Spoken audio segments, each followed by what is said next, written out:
আসলে আমি এই প্রোগ্রামে সবসময় উপস্থিত হতে চেষ্টা করি। আবু জাফর ভুট্টো ভাই আমাকে যদি দাওয়াত করে আমি মিস করি না। আসলে আমরা তো শিক্ষা রিলেটেড মানুষ, শিক্ষক মানুষ।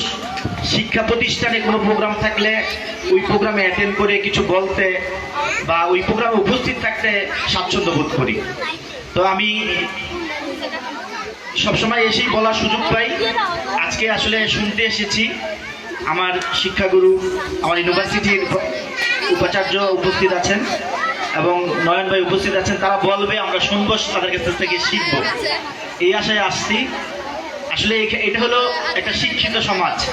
এখানে যারা উপস্থিত আছে, গার্ডিয়ান যদি শিক্ষিত নাও হয়, তার সন্তানকে তো শিক্ষিত করতে চাচ্ছে, তার সন্তান শিক্ষিত হবে সেই আশায় তো সে এখানে উপস্থিত আছে। আমরা জানি যে আমাদের কিন্ডারগার্টেন স্কুলগুলোতে যে শিক্ষকরা শিক্ষা দিয়ে থাকেন, অনেক ক্ষেত্রে অনেক অভিভাবক তার চেয়ে বেশি শিক্ষিত থাকেন, আমরা এটা মেনে নেই।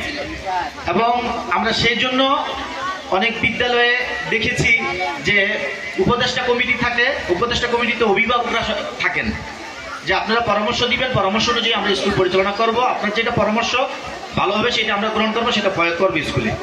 তো আজকে আমি দুইটা বিষয়ে কথা বলবো। বিষয়টা হলো সময় নিয়ে একটু কথা বলতে চাচ্ছি।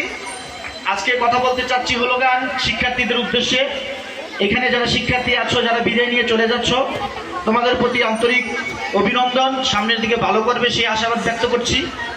আমি বলতে চাচ্ছি যে তুমি যেই পাস্ট, অতীত ফেলে যাচ্ছ, পাস্ট ইজ ওয়েস্ট পেপার। আমি বলবো যে অতীত ফেলে যাচ্ছ, এইটা একটা পরিত্যক্ত কাগজ। এইটা নিয়ে ভেবে তুমি সময় নষ্ট করবা না। এখান থেকে যা পেয়েছো তুমি আলহামদুলিল্লাহ বলবে, সামনের দিকে যাতে এর চেয়ে ভালো কিছু পাও সেই আশা, সেই প্রত্যাশায় তুমি সামনের পথ চলবে। আমি বলবো প্রেজেন্ট ইজ নিউজ পেপার। তোমার যে বর্তমান জীবন সেটা একটা সংবাদপত্রের মতো। তুমি যদি ভালো কিছু করো, তোমার ভালো কিছু প্রচার হবে, মন্দ কিছু করলে মন্দ কিছু প্রচার হবে। তো আমি চাইবো যে জীবনটা যে পরিচালনা করতেছো, তুমি এই সময়টা যে পরিচালনা করতেছো, ভালো কিছু দিয়ে পরিচালনা করবে, যাতে ভালো কিছু প্রকাশ পায়, যাতে যাতে তুমি, তোমাকে দেখে মানুষ, তোমার প্রকাশনা দেখে মানুষ উদ্বুদ্ধ হয় এবং তোমাকে কংগ্রাচুলেশন জানায়। আমি বলবো future is a question paper.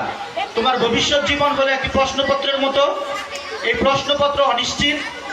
এই প্রশ্নপত্র কি হবে, পরীক্ষার হলে প্রশ্নপত্র কি হবে আমরা আগে জানতে পারি না।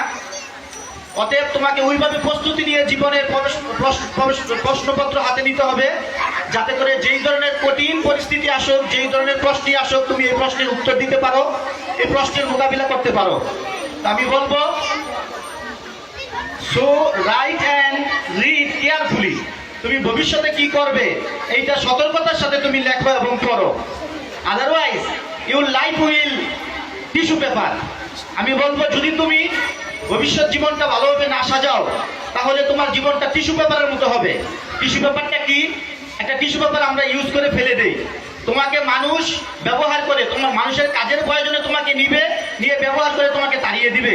তুমি ওইভাবে তৈরি হও যেইভাবে তৈরি হলে তুমি নিজে ব্যবহৃত হবে না, অন্যকে তুমি ব্যবহার করতে পারবে।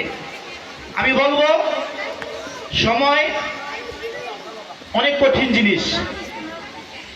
তুমি যেই সময় পার করছো সেই সময় সহজ নয়। সহজ সময় কোনটা? যেটা তুমি গতকাল পার করে এসেছো।